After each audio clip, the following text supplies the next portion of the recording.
In this video, the learner will find an arc length and/or sector area of a circle. First, let's remind ourselves what circumference is. Circumference is the length of the distance around a circle, and the formula for that is circumference equals 2 times pi times the radius. So we're going to find the circumference of circle A. So using the formula 2 pi r, we're going to plug in the radius, 2 times pi times 3.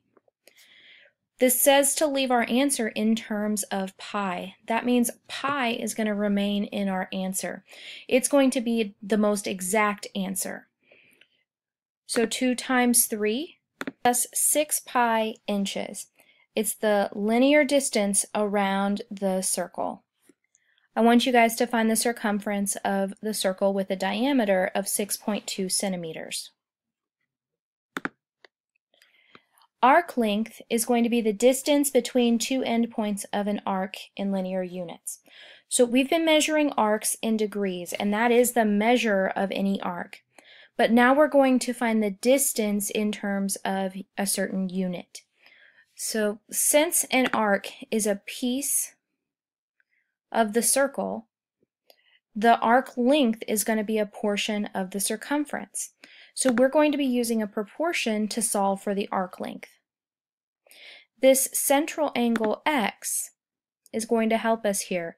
That is the angle that intercepts the arc that we want to measure. The x degrees is a portion of the 360 degrees that make up the entire circle.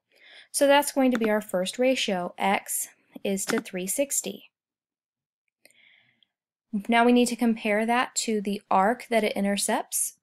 Will that be represented by L? So the arc length is 2 pi r. 2 pi r is the formula for circumference. So we have part over whole equals part over whole. X is part of the 360 degrees. The arc length is the part of the entire circumference. We can also solve this proportion for L if we were to multiply by 2 pi r on both sides, and we get this equation here. L is equal to x over 360 times 2 pi r. Now let's do an example. We want to find the length of arc YZ. Leave your answer in terms of pi. So here we're given circle X with a central angle of 75 degrees and a radius of 4. So we're going to be finding the length of the arc between the points Y and Z. So we want to know what piece of the circumference is covered by arc YZ. We're going to use our proportion. X over 360 equals arc length over 2 pi r. So 75 over 360 is equal to the arc length, which we don't know yet, is equal to 2 pi times our given radius. So we're plugging in our radius and plugging in our given angle. Now we're going to simplify this a little bit. 2 times our 4 here is 8. We're leaving that in terms of pi. We're not going to plug pi in the calculator yet. So now I'm going to cross multiply because it's a proportion. That gives me 75 times 8 pi and 360 times L. Go ahead and multiply 75 times 8 and get 600. Pi equals 360 L.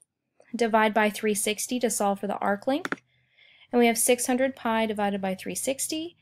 And we want our answer in terms of pi. So we're not going to plug this in the calculator. We're only going to reduce that fraction 600 over 360. So that becomes 5 pi over 3 units. Now here that would be in inches, so 5 pi over 3 inches is the arc length. I want you to try doing this for part B here. We're given a diameter of 10 centimeters and a central angle of 130.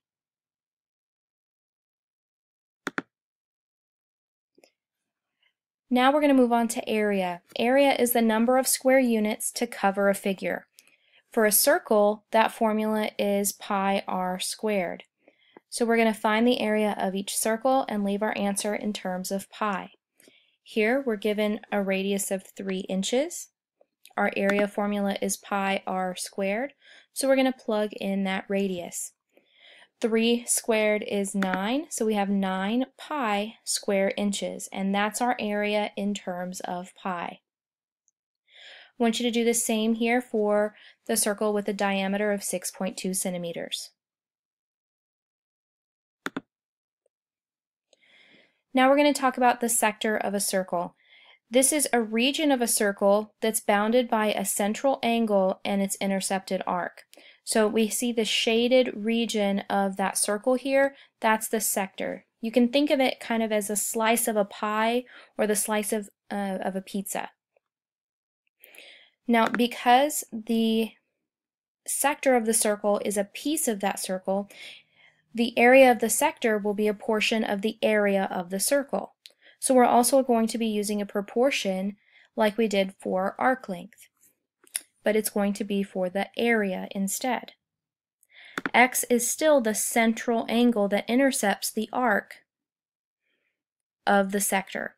So X is still going to be a portion of that 360 degrees of the whole circle. So there's one of our ratios for our proportion. Our next ratio will be the sector area, which is a piece of the entire area of the circle.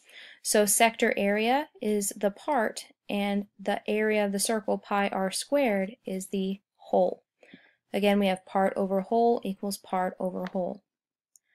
We can solve this equation for the sector area if we want to by multiplying by pi r squared on both sides, and we would get the sector is equal to x over 360 times pi r squared. So we have an example here. We want to find the area of each shaded sector and leave your answer in terms of pi. We're given here a circle K with a central angle of 53 and a radius of 4 feet. In order to find the sector area, we're going to use our proportion. X is going to be our central angle. We're searching for the sector area and we're given our radius. So we're going to plug those values in. We're given 53 for our central angle and 4 for our radius, and we're solving for that sector area S. I'm going to simplify the area down here and go ahead and square 4 and get 16 pi. Now I'm going to cross multiply my proportion. 53 times 16 pi is equal to 360 degrees times S. Go ahead and multiply 53 times 16. We don't want to put 16 pi into the calculator. We want to leave our answer in terms of pi, so we're only going to multiply around it. So we have 848 pi equals 360s. And now divide by 360. So we have our sector area is equal to 848 divided by 360 pi, but we need to simplify that fraction if we can. And it does simplify to 106 pi over 45. So the area of that sector is 106 pi over 45 square feet. That is our exact answer. We can of course put that in the calculator to estimate and then we're rounding, but it is not an exact answer. We want to leave our answer in terms of pi to be as precise as possible. Go ahead and do parts B and C here and find the area of those sectors.